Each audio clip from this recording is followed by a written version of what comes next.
Hey guys, welcome to this episode of MSP Mindset. I have the incredible pleasure of being joined by Adam Slutskin.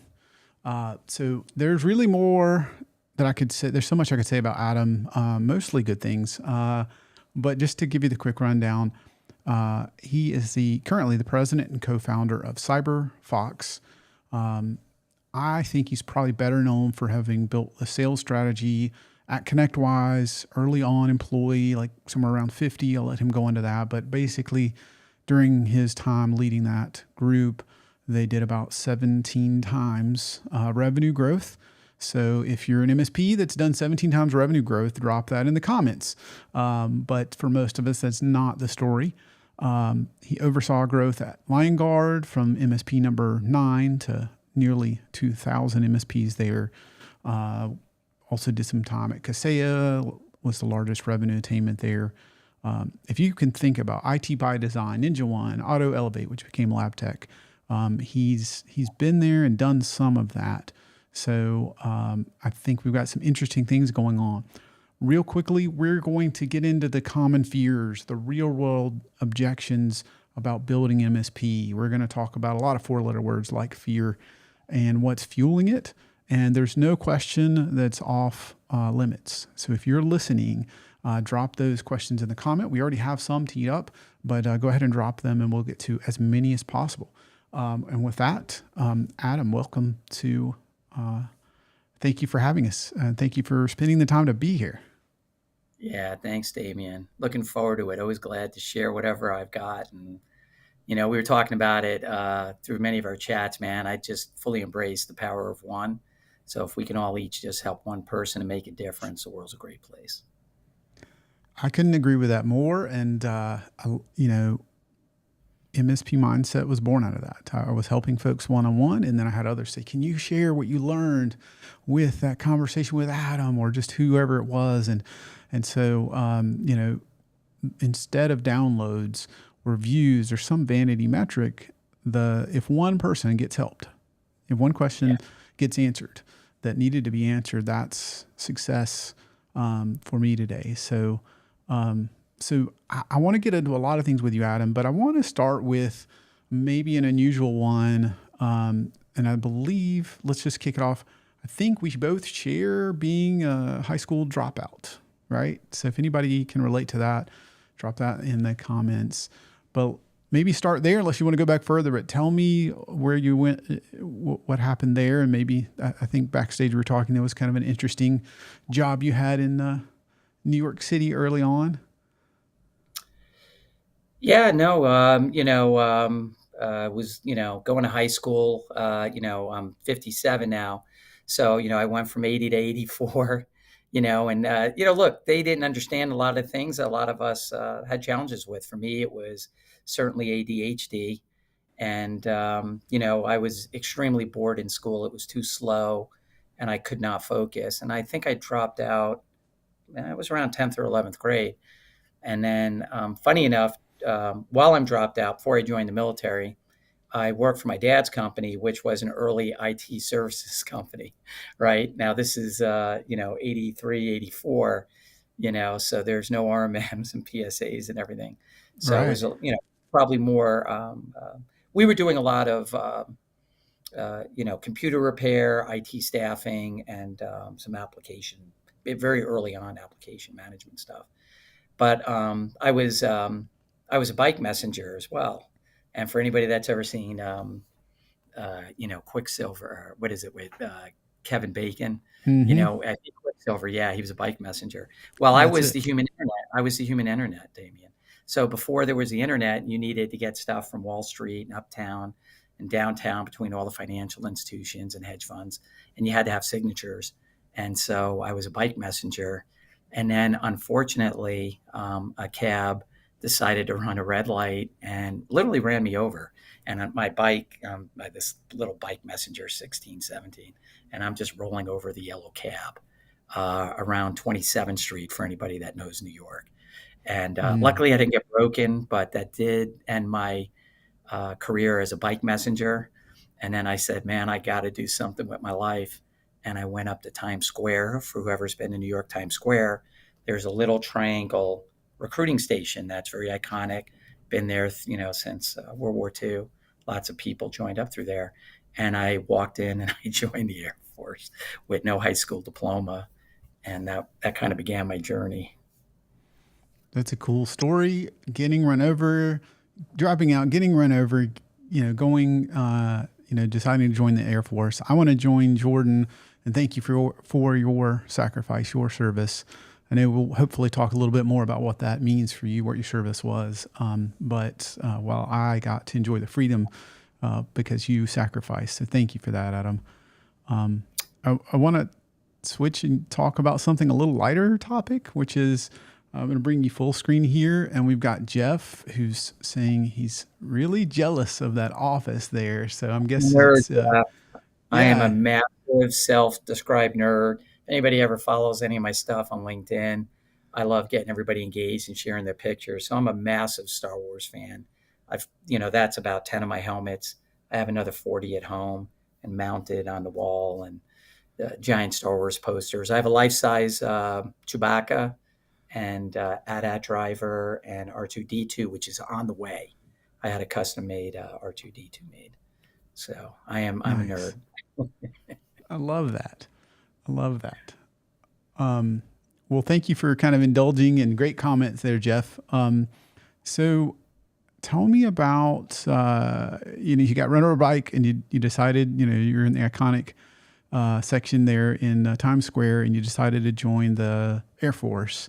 And, if there's anything cool you want to share about being in the Air Force, how long were you in the Air Force, Adam?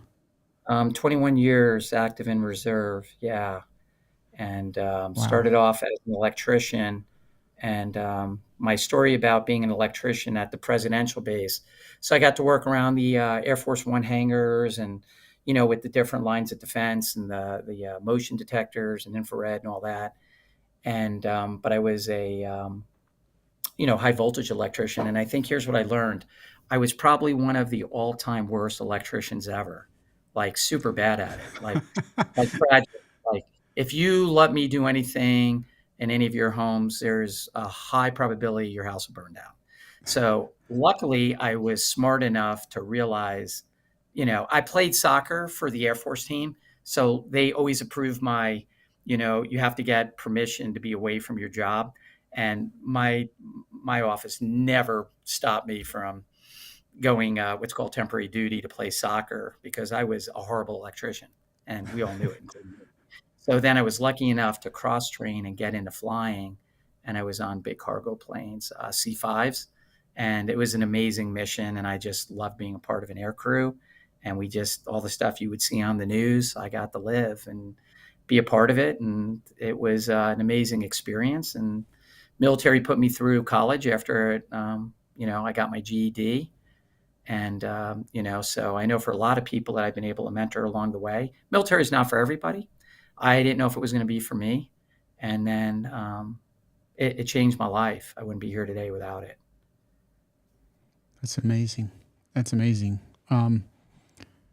So really, really big planes, some pretty interesting things. If you're talking about the presidential limo, that kind of thing. How the heck do you go from high school dropout? Now I understand GED and college graduate, but I've talked to a lot of folks that have served our country, and translating that in the civilian world is a big challenge. So how'd you get any job, let alone into IT, after your Air Force service? Yeah, I couldn't even spell IT, for the most part. I was always really, good at math. And then, for those that fly and understand the core basics of flying, you can, you fly a plane almost off a calculator. And, it was just a really interesting journey is that, after I got active duty, which was after the first Desert Storm in the early 90s, and I always stayed active reserve, right? So I still had to fly, participate, fly missions, just to maintain being an active reservist. But I'm like, okay, what am I going to do now? And that's when, when I got out of active duty, I went to college. I said, I'm going to go to college, high school dropout.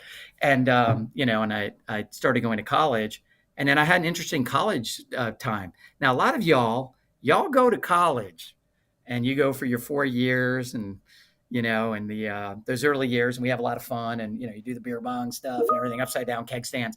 And mine was a little different because while I was going to school, I kept having to fly missions in between. And then these wars that would, pop up, like Somalia, Kosovo, Desert Storm Part 2, and then, of course, unfortunately, Afghanistan, which came later. But during my time of going to college, it took me about 7 years to graduate because I kept getting activated for some of these wars. And then some of them I'd be like trying to stay in and not have to drop my college class. And thank God I had the coolest, most understanding professors. I was just being honest, like, I've got to fly a mission down in the Middle East. I can't tell you where I got to go. I said, but I'm going to be gone for about 11 days. Can I get my homework in advance so I can do it on the plane? So here I am flying missions in support of some of these conflicts. And I'm trying to do my homework, while we're in the air, say from the Middle East back to Europe. You kind of hop, from continent to continent, North America to Europe, Europe to the Middle East back to Europe, and then you wind up back in the States. And I'm just trying to do my homework so I don't have to drop these classes. So I had to be a little creative, and I had some good, very understanding professors. And then, yeah, man, it's just wild, and then I wind up going back and I got a job with my dad's company to start. And he's, had built this IT company up pretty good. And I'm in sales, and I'm also a business analyst at one of the projects, and I've got developers reporting to me. And guys, I am just, I'm not that guy. And all of a sudden, now I'm a project manager and a business analyst. I've got developers reporting into me. I'm trying to sell some services. And then I just realized that probably, there was something missing for me. And I really wanted to get into sales. And so I went to work for a very small technology company around 2000, something like that, before Afghanistan, 1999. And they were the only ones that would hire me because I had no experience. Everybody back then wanted experience.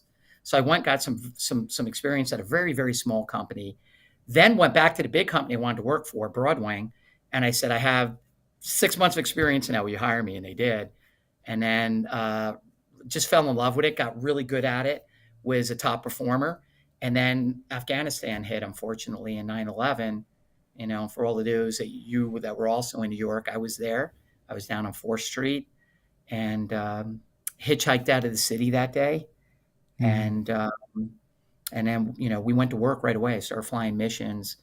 There was 9/11, and I took off, I think, 7 a.m.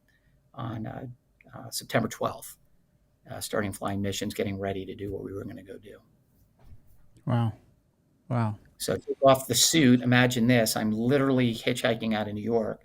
Back then the dress code in New York was still, I'm suited up. I got my pinstripe suit on, got my tie. I worked at like 37th and Park.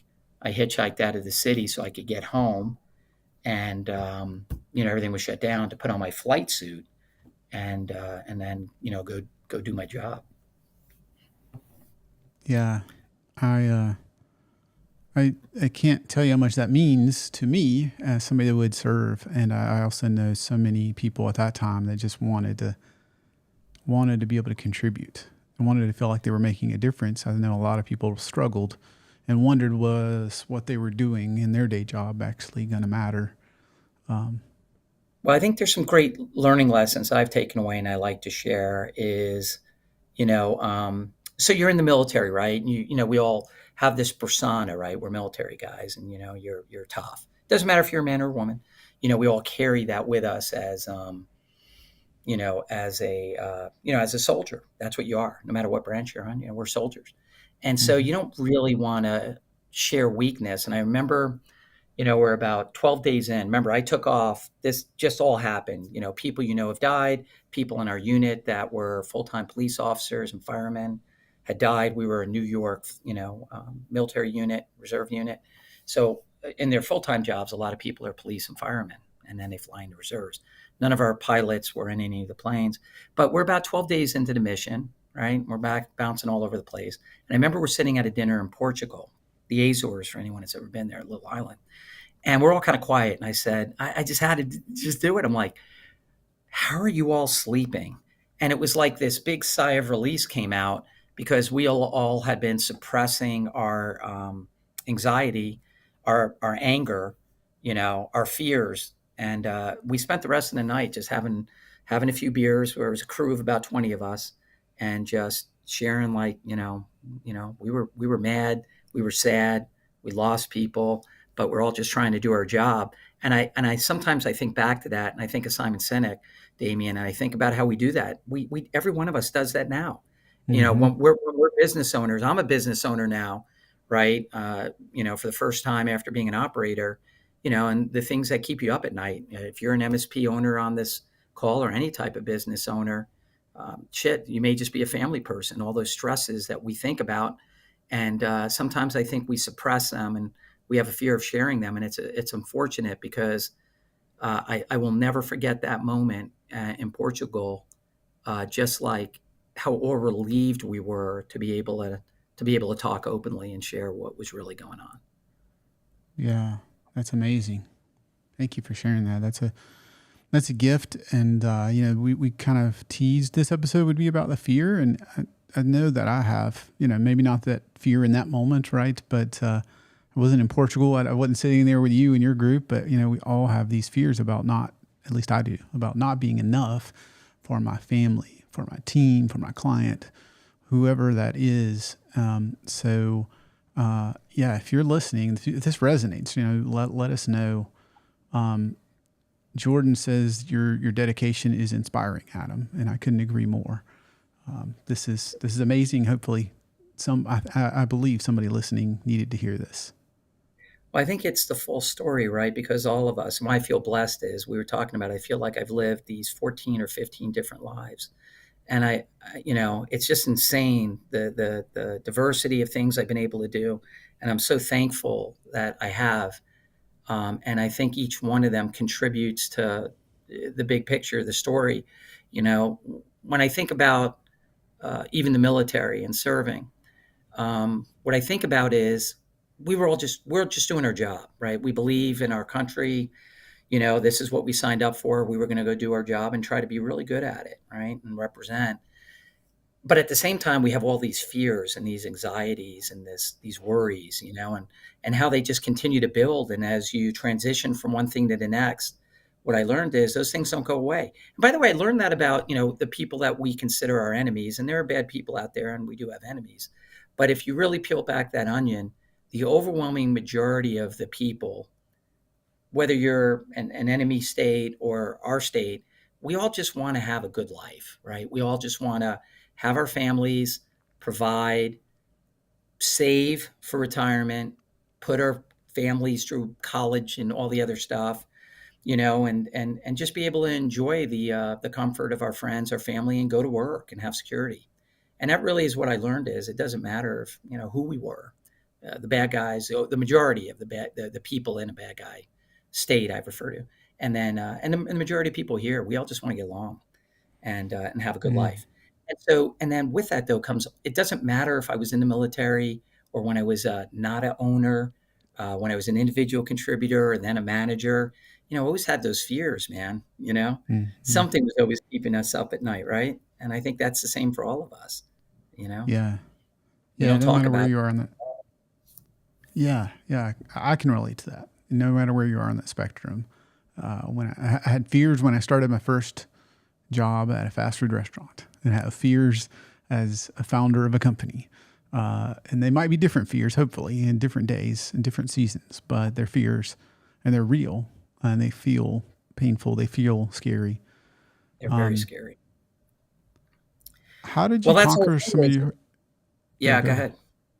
No, I was just going to say, I mean, one of the things I was saying is fears and apprehension, right? And so, and it's going to be different for everyone. You can't get everyone past some of the, fear and apprehension. The apprehension of, so many people I talk to and have a chance to coach or help mentor, of taking a chance, right? Because there's always a fear. What if I try and I fail, Mm, right?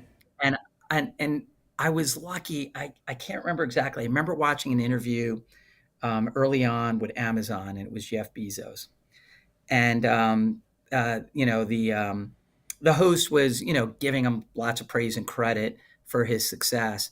And I remember very clearly him talking about, oh no, for every success I had, there was 100 failures, right? Things I had an Mm-hmm. idea, I tried, and that didn't work out. And so, I'd say, because I think what you were going to say is how. And the how is I decided very early on I wasn't going to let fear stop me. Mm-hmm. It just wasn't going to be an option, and that I wouldn't be afraid to try. And that I always knew that if I tried and it didn't work, I would try again. I would try differently. I would adjust, or I would try something different. Mm. Yeah. We were speaking backstage about if you had any stories related to backup or disaster recovery, and I think you said you had one maybe related to that. Yeah, so it's going to go back to 9/11, and I was working for Broadway, and it was a voice and data company, like WorldCom. Quest. We compete against all them, AT&T. And if you guys remember, it was the beginning of building out massive fiber rings, and everybody's dropping fiber. Data centers are opening up, and there's all this unused space, right? It was the beginning. And then 9/11 unfortunately happens, and a lot of companies quickly realized, at that time, they didn't have a DR plan, you know, and a lot of data was never recovered. And that Mm. was the beginning. As I'm working for Broadwing, and we'd open up, I forget, 8 or 9 regional data centers, and we had, we didn't have a lot of spaces. People were looking to do offsite, backup, and I would tell you that we ramped up business. It just, this is what happens. Sometimes it takes a disaster for people to look at their businesses, and they started realizing the importance of having that DR plan and of being able to back up their stuff. And that Mm-hmm. literally happened starting, you know, the next day after 9/11. Because companies had to take a look at themselves, Yeah. and it was opening. Figure out what you do from there. Yeah, Yeah. my story was not that interesting, but I was an MSP, and I was the one monitoring backups using best of breed tools. And whenever it turned red, I made it turn green, and I took that seriously. It was my commitment to my client. And one of my biggest client crashed and said, recover us. And I thought, well, this is going to be a long day and probably night, and you know how that is as an IT guy. And long story short, I went to recover my client and I couldn't. The backups that I thought I had that they said were successful, they simply weren't. They were. We were backing up corrupted data. We restored corrupted data. There was no testing. There was no process, and that's when I realized I had to go to my client and look at them and say the worst things I could ever say, which is the things you trusted me with, I've let you down. The things that you expected me to be able to do and reasonably expected, I can't. And that's not who I am. And I thought, well, what do I do about this? And I realized I had fear, but I talked to other MSPs and I wasn't alone. And I realized there was this lack of people and process. So there's only two things that I do now that are different. One is we give you the people, and we give you the process.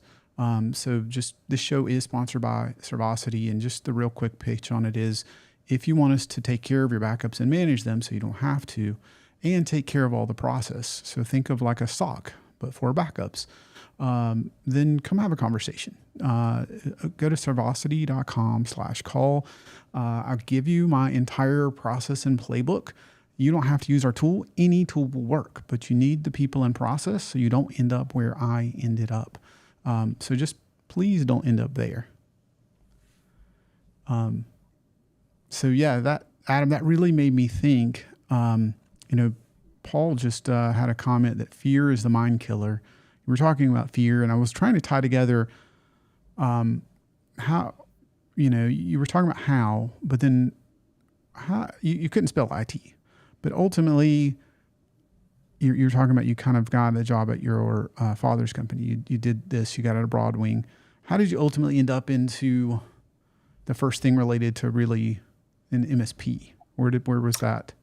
Yeah, and that's where I love telling the story. I'm so blessed, man. I love this channel. I owe so much of everything to it. Is the MSP, right? As we think about the early days of IT services or computer repair, and then the tools that allowed an MSP to scale to truly be at, I think, what the definition of what managed service provider means, started coming on. The early ones, the Kaseya's, the ConnectWise's. And so had moved on into enterprise sales. After Afghanistan, I had my life epiphany in New York. Didn't want to be my dad as much as I love my dad. I didn't want to be the typical New Yorker that worked 90 hours a week, which my dad did. And so we decided to move to Florida, for a more chill life in Tampa. And I wound up going to work for an enterprise company, Computer Associates, CA, and had really been building up a good reputation and gotten promoted very quickly into leadership, which I always aspired to be. I loved being a leader in the military. I knew it was my calling.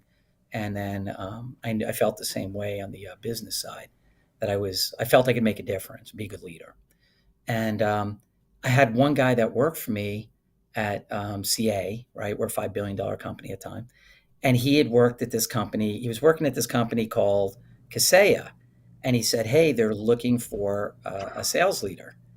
And I'm like, it sounds interesting. I had just started interviewing for VP gigs really fast on the enterprise side, and things are moving great. And I'm like, you know, I just love challenges and something new. And I remember asking him two things. What is a Kaseya? Because I didn't know what it meant, right? It didn't, like, what's a Kaseya? What's the root of what that is? And I'm like, and then can you tell me what an MSP is? Because I had no idea. I had lived on the enterprise side. And I took the meeting, and I said, yeah, I'm going to do this. This is going to be fun. It was very early. It was 2007 or 8. And Kaseya was about 50 people. I think we had, 1,500 customers. So it wasn't brand new, but, when you look at what they are today, It was at the tiny. time, Yeah. yeah, ConnectWise and Kaseya both now each are like 3 or 4 thousand customers each, hundreds of millions of dollars in revenue. Both are closing in on $1 billion in revenue. And, and back then we were doing like 10 million or 12 million in revenue. And so it was a lot of fun. And I fell in love with the channel. And then I decided to go to ConnectWise.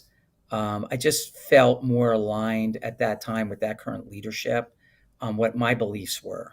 Um, and then was able to be like employee, 50, 60 at ConnectWise. Same thing. We had about 1,500 employees. And then building out that was so much fun, and just being a part of the overall growth of the MSP ecosystem. And then, when You you had get, a when we look at what's become today, it still blows my mind, just this maturity that's happened. At the time, real quick, Damien, nobody outside of the channel could spell MSP. Three letters, by mm-hmm, the way, MSP. And nobody could spell it. Private equity, nobody cared. Nobody mm-hmm. knew. You flash forward, and today, billions and billions and billions of dollars have flowed in from private equity. I get 15 calls a month, you know, hey, can we talk? You guys get it all the time, all the MSP roll ups. There's just a lot of money now. And I just remember my contribution and participating from those early days, and really believing this channel could blow something up, and bringing all these people in, like even the current CEO of ConnectWise, I brought him over from CA to build my channel out when I was at, ConnectWise. And I just look at the growth, and it just blows my mind. And it's been great to all of us. Yeah. So I would, the average MSP in my experience never even gets to 50 employees. But if you join around 50 or 60 employees, and then I think you said maybe 1,500 ish customers, is that about right? Somewhere in that Yeah, we ballpark? had about 1,500 at both Kaseya and ConnectWise, because they were always running neck and neck, right? If Mm-hmm. you go back, really it was fairly dominant Kaseya and ConnectWise, right? Everybody was a point solution. Kaseya only did RMM. ConnectWise only did PSA. That was the name of the product, right? You had Autotask, right? Autotask was there, and then Enable and Level platforms, and that was kind of it, right? Mostly on the Mm-hmm. RMM and the PSA side. There were some Mm-hmm. others, but much smaller down, and some have really grown up too. But those were the main players back then. Mm-hmm. So help me understand what was the so how long were you at ConnectWise, Almost 9 years. and what did your team size go from? Would you start out with your team as far as head count, and where did you end up? Well, that was the fun part. And I'm going to plug in so I don't wind up going off. So I may have to go off camera for 1 sec just to grab my battery. Yeah, Right? no Isn't that always worries. happening? You have to plug in. Um, we were about my team initially was 3 people besides myself, and then by the time I had left, I had about 300 salespeople worldwide.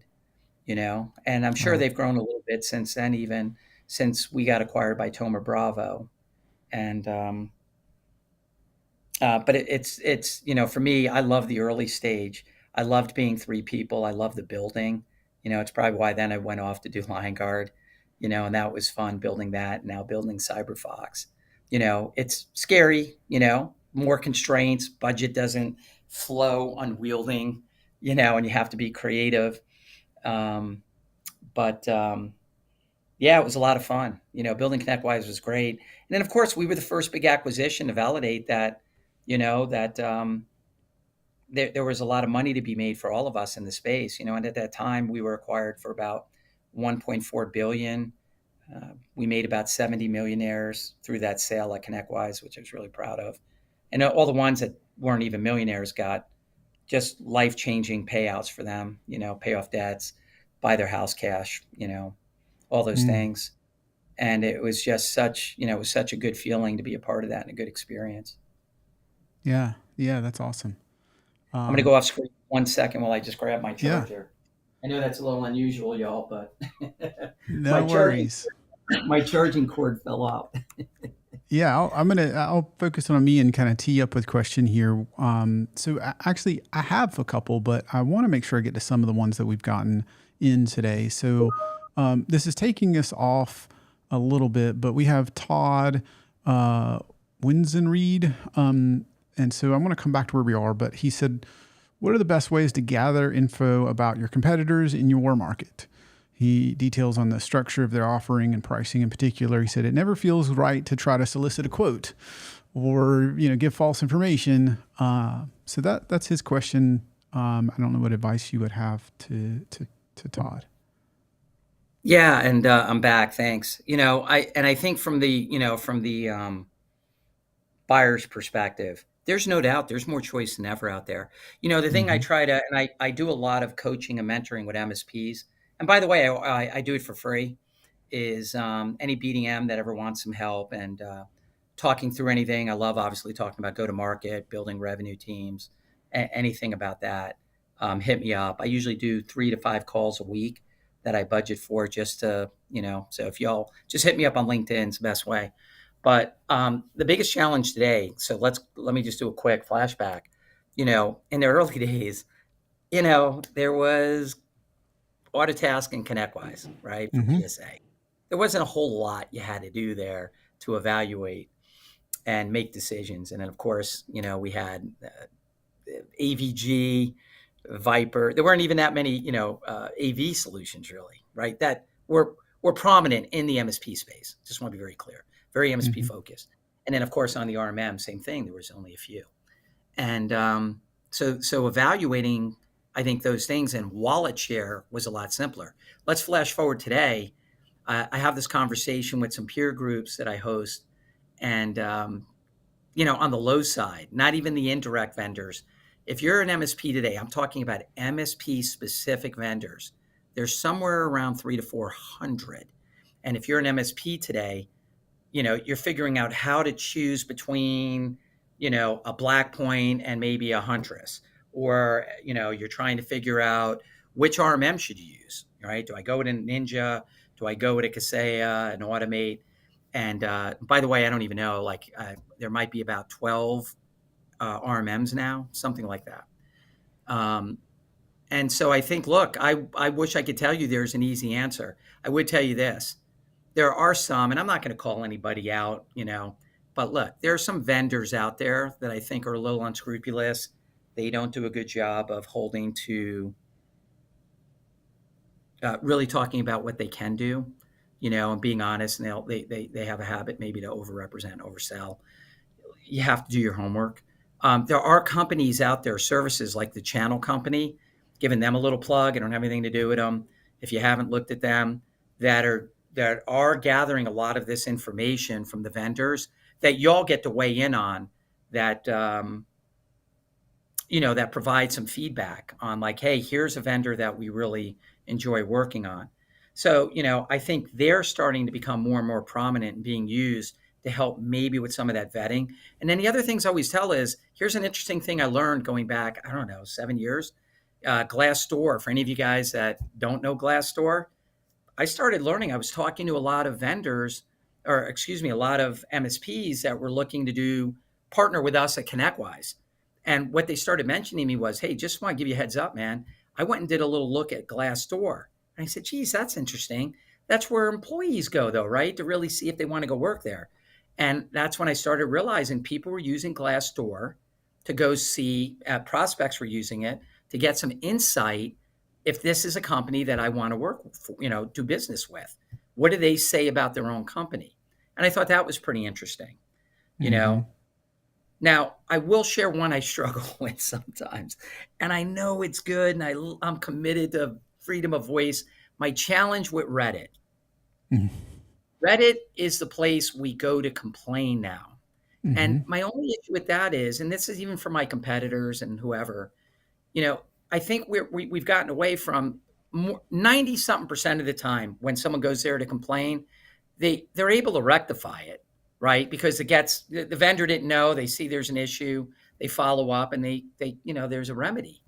And I just wish that more of us would, before we go to scream, on social, that we would remember that we're all humans, and that if we pick up the phone more times than not, we can remedy things. That's all. Yeah. But Reddit is a place when people are posting and sharing feedback. Reddit is a good place to get some insight into how people feel working with specific vendors. Yeah. Nobody comes out unscathed in Reddit, right? But there's always going to have be some people with a different view and a different perspective.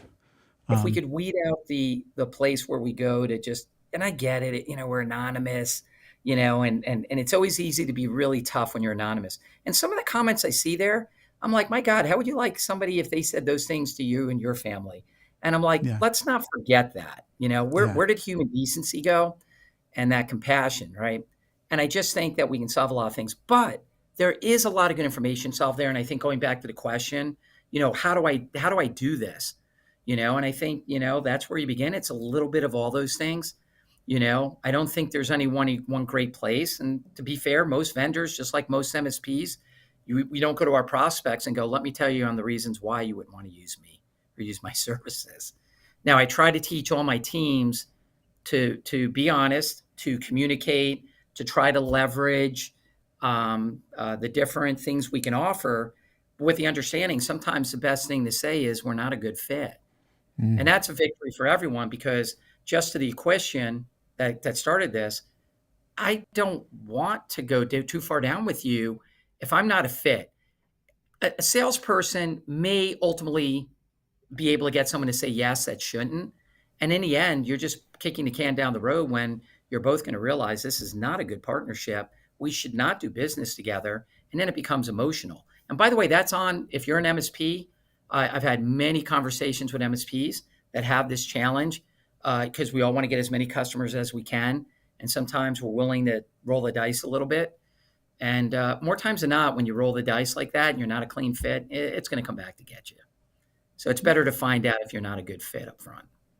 Yeah, couldn't agree more.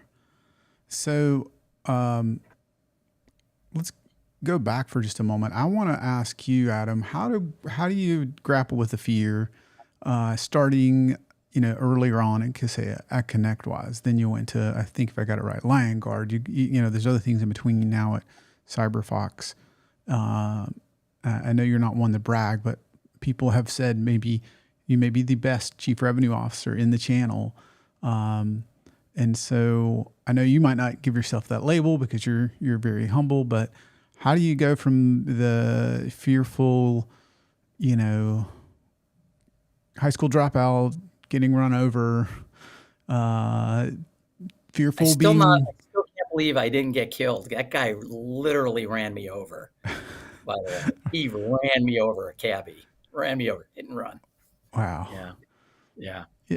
How do you do that? How do you get from the fearful guy getting out of the Air Force? How do you get from the fearful guy that didn't know what an MSP was, or what a CASEO was, which is a great point. How do you take the next step? How do you let that either freeze you or make you take action? Yeah, I mean, it's funny. Talking about this, I remember when I first got out of active duty and just being up, couldn't sleep, didn't know what I was going to do. I was in that transition period before I decided I was going to, cross train into flying and fly in the active reserves. And just like, what do I do now? And I just remembered that just telling myself after lying for a few nights, just trying to figure out what the hell I was going to do. And I said, I'm going to get up and I'm going to do something. I'm going to take a first step, and then I'm going to get through that first step, and I'm going to try to figure out how to do something else. So for me, the example there would be, um, I got up, and that first step was calling my local community college and trying to figure out how the hell I get into college, which, you think it's so easy today. There's no internet, man. There's nothing, how you source. I don't even know how the hell we all knew how to get anywhere back then. Right. It's just insane thinking about, like, I don't even know how we all did it. I Yeah. feel like we almost lived in caves 20 years ago, but crazy. But I promised myself that I wouldn't stop, and that I was lucky, and that from that first time when I'm a lost kid, not a bad kid, but a kid making mistakes. And, my parents had gotten separated. There's nobody at home to watch me. And I just ran myself in the ground. And when I pulled my pants up, nobody told me anything. Nobody made me go to that recruiting station. I had no idea what I was getting myself into, but I knew I needed a paradigm shift. And, here I am, 18 years old, thinking about paradigm shifts. And, and I just decided that was the way I was always going to do it. I wouldn't stop. And I definitely tell, and all the people that work for me, I said, here's what I learned. I did this in the military. And, people would come to me and say, hey, I've got an idea. I want to talk to you about maybe you doing this thing. And I just always took the put me in coach kind of approach. And it's always worked out for me. And I remember the first time they wanted to promote me into, as a business leader. And they said, hey, we got this idea, man. We want to build this team. And I said, look, I'm in. I'm in. Now you have to explain to me what a business development rep is. And this first opportunity was to build a business development team. I had never had one. I didn't know what it was. And then I just kept taking these risks, and not being afraid to take chances, not stupid, not giant, like saying, hey, man, you're not brave if you don't jump into that lion pit. Well, I'm not stupid, but Right. not being afraid to take risk and not being afraid to fail, I think, has helped. With when I say afraid to fail, that's very different than fear in my mind. Fear we're always going to have. Yeah, Mm-hmm. I say, put me in, coach. And of course, that night you go to bed and what do you think? Geez, I wonder if I made the right decision. Am I going Mm-hmm. to be able to pay my bills? What if I don't do a good job and someone fires me? Mm-hmm. And so there's always the fear, but never afraid to fail, you know, and take some chances and try new things. Even like doing right now, Damien, I've loved being an operator and helping other people build companies, right? Working for, quote unquote, the man, the woman. And, for me, taking this risk to finally, I had an idea about building a company and called up Dave Bellini, right, who is my boss at ConnectWise, right, the two co-founders of ConnectWise, Arnie and David. And I called him on a Friday night and said, Dave, I got this idea for a company. And I'm at Line Guard, and I love Line Guard. I can't say enough about the team there.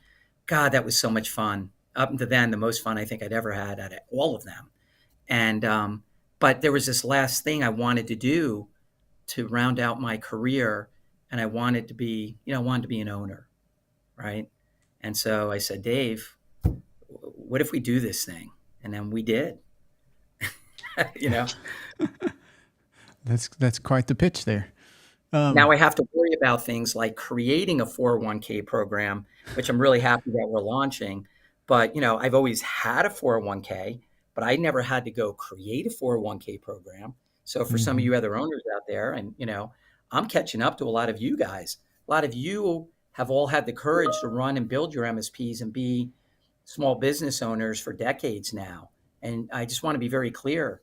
You all inspired me to take this chance to go be an owner from being friends with so many of you and being a part of your lives, through business and through friendship, since I've done it now, since starting in '08. And y'all gave me the courage to say, I think I'm going to go try to be an owner. Nice. So I wanted to unpack a little bit of what you said there. Before I do, so if you're listening now or on the podcast later, this is your time to be able to ask questions live or reach out later. As Adam said, the ConnectWise exited. They made 70 people millionaires and a lot more than that, life-changing.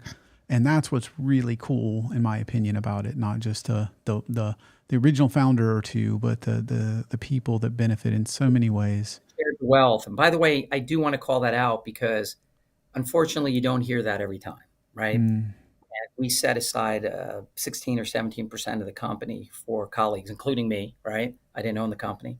And I thought that was great. And then so what I did is I made sure I've replicated that everywhere I've gone. So whether I'm working with a company as an advisor, sitting on a board, it's one of the first things I mention. What is your plan, to be able to do this, to have an equity opportunity for all the colleagues? And then we did that Lion Guard, and we've done it here at CyberFox. And I think it's amazing. In other words, look, man, we all want to win, right? We all want to take care of our families and set up for retirement and all those other good things, and get some of the goodies, whether you're into a boat or a plane or something. I'm not into those things, but I think it's awesome. But I think we can do it in a way where everybody can win. And I got to tell you, I'd love to see the comments if anyone has been part of an exit like that, or you've built that for your company. I'd love to see you share that. I'd love to talk or hear from you about that, because if you've done it, it's an amazing feeling knowing that you've made some contribution, impact a lot of people's lives. It's just crazy. Yeah. Yeah. I'm so glad for you to highlight that aspect, Adam. I know I had mentors pour into me early on when I started this about the same thing, and they had done it both ways. And, sure, I guess mathematically there was a few less percent to the founders or whoever, the financiers, but everybody was like, this is so much more fun. This is so much when you're winning together. Let me answer that question because I think it's great. Here's the gray versus the black and the white. So I'm someone extremely comfortable living in the gray. I enjoy the black and the white, but the gray is where I do believe the game is won. So let's just unpack that for a minute, Damien. Am I giving something up? Were they giving something up, or were they getting more because of it? So I would tell you that one of the byproducts is I almost lost no one ever at ConnectWise, or Lion Guard. Nobody left. Nobody wanted to leave. They wanted to be part of that journey. So I would say if we didn't offer and have such a strong equity sharing program, maybe we wouldn't have hit those numbers that we did. And because of it, and because we were all in it together, I would actually argue that we were able to hit higher numbers and achieve more. I just wanted to throw that out there because I don't look at it as a cost, right? I think it's just the opposite. No, that's a great point, right? Even though the math might tell you it's a smaller percentage but it's a much bigger pie if you're actually winning and you're actually growing together. I think so. Yeah. So, if you have comments, this is your time to take advantage of Adam, who gives back every week to a few folks and gives time and has helped so many folks reach this level. I wanted to ask you why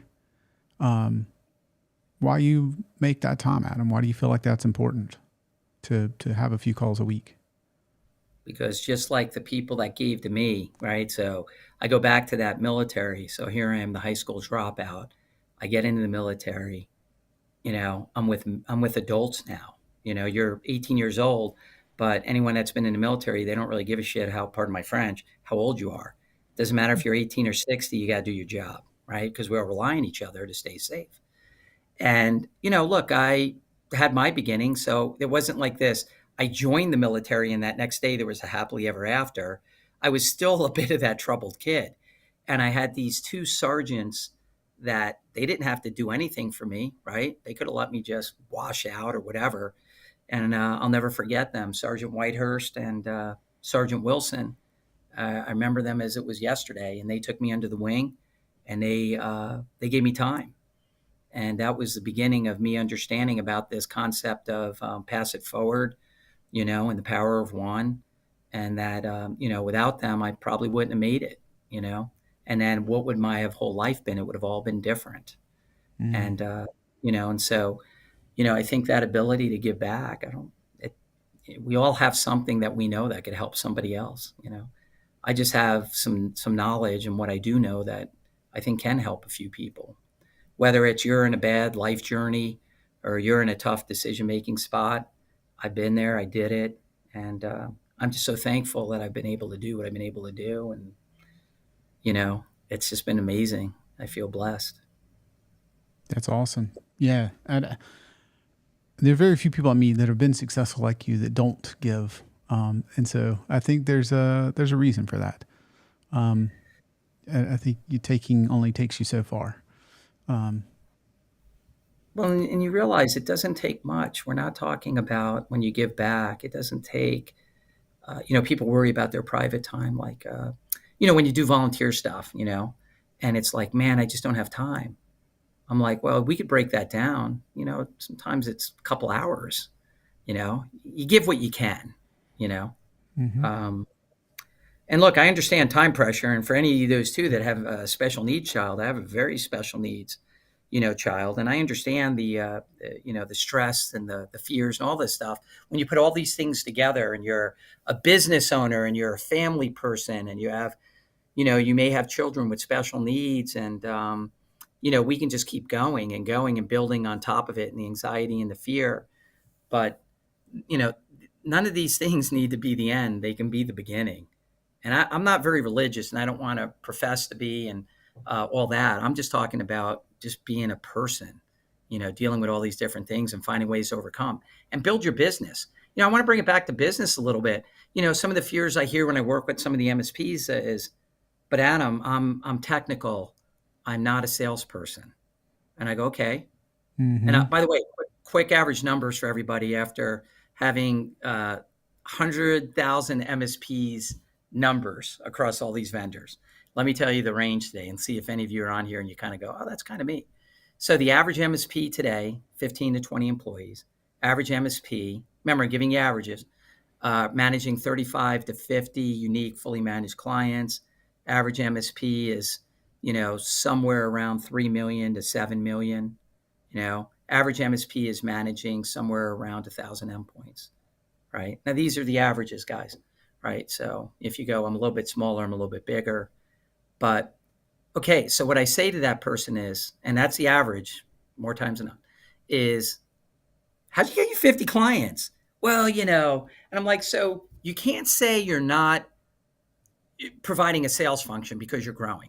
If you're getting referrals, it's a sales function, right? What are things you can do to encourage more referrals? We can have those conversations, right?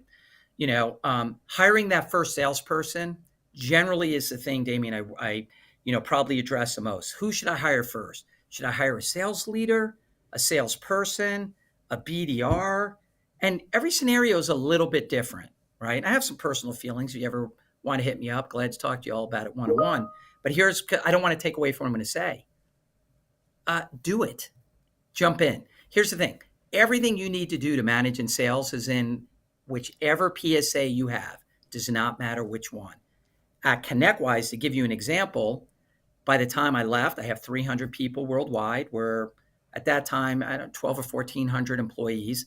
I can tell you that I ran every single penny of what we were creating, 225 million at that time. I ran all through the PSA, and all the PSAs have these tools where you can run your revenue, your sales growth functions in. It's all right there. All you have to do is be willing to take the step. And then here's the good news. There's a lot of me's out there that really like helping, and then help with, teaching and helping you to grow and how to build these sales teams and begin. But I would tell you that you only have one obstacle, and it is you. If you haven't done it, and you want to do it. You're the blocker. Yeah. You're the blocker. How do you think? I'm going to just name one out because I'm friends with them a long time. Medicus, right?